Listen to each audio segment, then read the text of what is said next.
تو میاں صاحب بال تو اس وقت نہیں تھے اتنے زیادہ، پھر بھی انہوں نے کنگا نکالا، اور میرے خیال میں مجھے بھی عادت ہے کہ چھوٹا کنگا ضرور ہوتا ہے چاہے بال نہ ہو، تو انہوں نے شیشے کی طرف دیکھ کے یوں ہلکا سا کنگا کیا، بال وال سیٹ کیے، میں کھڑا تھا، میری طرف دیکھا، پھر مشاہد کی طرف دیکھا، کہندا ہے مشاہد صاحب اج کڑاکے کڈ دئیے، تو مشاہد کہندا میاں صاحب اج کدے کڑاکے نہ کڈے تو کدوں کڈو گے، لیٹ نہ کرو، جس کڑاکے اسی نہ کڈے نا تو ساڈے نال بہت بری ہونی ہے۔ اور ٹکرز پی ٹی وی بناتا ہے، آپ کو پتہ ہے ہم تو شاہ سے زیادہ وفادار ہوتے ہیں، ان کے اس 4 منٹ کے خطاب سے جو ٹکرز نکلے، ہر ٹکر کی جو روح تھی وہ تھی کہ جیسے ڈاکٹر قدیر ہی قومی مجرم ہے، سوائے انفارمیشن نہیں۔ Mushahid is not a politician میری نظر میں،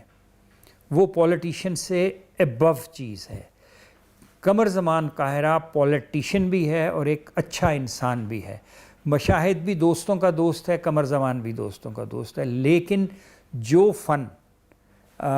قمر زمان قاہرہ کے پاس پولیٹیکل پریکٹسنگ کے بعد آیا ہے وہ مشاہد حسین میں نہیں ہے۔ Mushahid Hussain straight forward, upright, to the point, اور وہ پوری دنیا کے نالج کی بیسس کو سمجھتا ہے، اسٹریٹجیز کو سمجھتا ہے، اس لیے اس کا ویژن ڈیفرنٹ ہے، اور میری نظر میں وہ حکمران خوش نصیب ہیں جن کے ساتھ مشاہد لگا ہے۔ لیکن ہیرے کو پہچاننے کے لیے بھی آنکھ چاہیے، ورنہ ہیرا رل جاتا ہے۔ ایک وہ ذرا بات بتائیے کہ جب وہ جوہری دھماکے کے بعد نواز شریف کی جوہری تو میں جنرل مینیجر اسلام آباد ٹیلی ویژن تھا، تو چاغی کا دھماکہ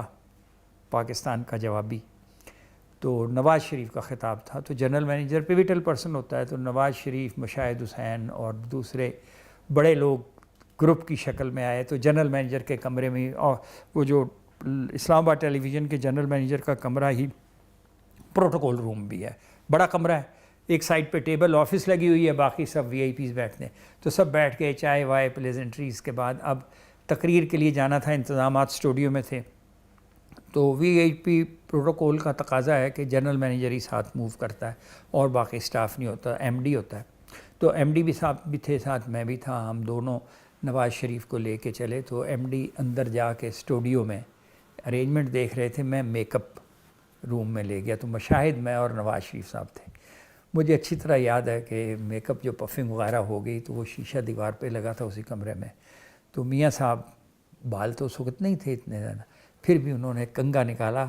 اور میرے خیال میں مجھے بھی عادت ہے کہ چھوٹا کنگا ضرور ہوتا ہے چاہے بال نہ ہو، تو انہوں نے شیشے کی طرف دیکھ کے یوں ہلکا سا کنگا کیا، بال وال سیٹ کیے، میں کھڑا تھا، میری طرف دیکھا، پھر مشاہد کی طرف دیکھا، کہندا ہے مشاہد صاحب اج کڑاکے کڈ دئیے، کیونکہ مشاہد صاحب کا تقیہ کلامت ہے، تو مشاہد کہندا میاں صاحب اج کدے کڑاکے نہ کڈے تو کدوں کڈو گے، لیٹ نہ کرو، جس کڑاکے اسی نہ کڈے نا تو ساڈے نال بہت بری ہونی ہے۔ اچھا، وہ اس کے بعد کہندا چلو ٹھیک ہے، نواز شریف صاحب نے کہا راؤ صاحب تیار ہے کام؟ میں کہا ہاں جی تیار ہے۔ ہم پھر تینوں باہر نکلے، تو باہر پھر اور سٹاف کھڑا تھا، جلوس کی شکل میں گئے، وہاں پھر جو کچھ ہوا وہ قوم کے سامنے سب نہیں، تو جو میاں صاحب نے کہا کہ اس کے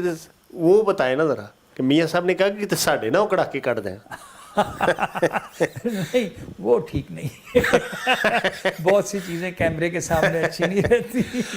جی ڈاکٹر قدیر کے حوالے سے ذرا بتائیں، وہ بھی پاکستان کا ایک بڑا اہم کردار ہے، اور اٹامک انرجی کے حوالے سے، اور جو ان کی کنفیشنل اسٹیٹمنٹ تھی اس کے حوالے سے ذرا بتائیں۔ دیکھیے گھمن صاحب، بات یہ ہے کہ جب پاکستان ایٹمی طاقت بن گیا تو پوری دنیا نے فوکس تو کیا اور ہم پہ الزامات لگنے شروع کیے، تو ان الزامات میں پاکستان بڑی گردش میں آ گیا، تو صدر مشرف تھے، کسی سٹیج پہ یہ طے پایا کہ پاکستان کو اس گردش سے نکالنے کے لیے، کیونکہ الزامات طاقتور لوگوں پہ لگ رہے تھے، تو انہوں نے کوئی میٹنگ کی، اور اس کے نتیجے میں ڈاکٹر قدیر خان سے یہ طے پایا کہ وہ پی ٹی وی پر خطاب کرتے ہوئے کہیں گے کہ جو بھی کچھ ہوا ہے اس میں کوئی اور نہیں، میں الزام مجھ پہ ہے۔ تو یہ واقعہ ہے فیبروری 2004 کا، میں اس وقت بھی جنرل مینیجر تھا اسلام آباد ٹیلی ویژن میں۔ تو مجھے اچھی طرح یاد ہے انور محمود تھے ساتھ، یہ قدیر خان کو لے کے آئے، ساتھ ایک فوجی افسر تھے، مجھے ایگزیکٹ نام یاد نہیں، کور کمانڈر تھے یا تھے press secretary to the president Rashid Qureshi. General manager کے سب کمرے میں آ گئے اور آ کے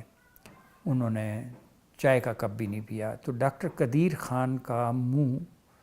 بجھا ہوا تھا بہت افسردہ سے، اور he was not in colours. تو ہم اسٹوڈیو چلے گئے۔ اسٹوڈیو انہوں نے جو تقریر ریکارڈ کی وہ ٹوٹل 4 منٹ کی تھی۔ اس میں انہوں نے یہ کنفیشن دیا کہ ڈیپلی ریگریٹ کرتے ہوئے انکوالیفائڈ اپالوجی دی، اور اس میں انہوں نے کہا کہ یہ جو بھی کچھ ہے یہ ہماری قوم کے اوپر جو بھی ڈال رہے ہیں، اگر اس میں کسی پر بھی الزام آتا ہے تو مجھ پر آتا ہے اور کسی پر نہیں،